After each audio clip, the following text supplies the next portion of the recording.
Assalamualaikum dan hai semua. Tahu tak, menulis huruf hijaiyah ni sebenarnya sangat mudah dan seronok kalau kita tahu caranya. Hari ini, jom kita belajar cara yang betul untuk menulis huruf yang seterusnya, iaitu huruf Wow. Dah sedia semua? Jom kita mula. Caranya, mula-mula kita buat satu kepala bulat kecil yang rapat di atas garisan. Dari bulat tu, kita terus tarik meluncur ke bawah menembusi garisan seperti sebuah papan gelongsor. Huruf wow ni tiada sebarang titik ya. Nampak tak?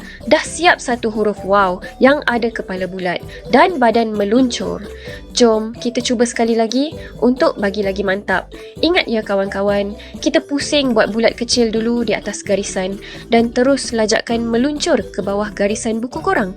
Tarik perlahan-lahan dan siap. Mudah sangat kan huruf wow ni?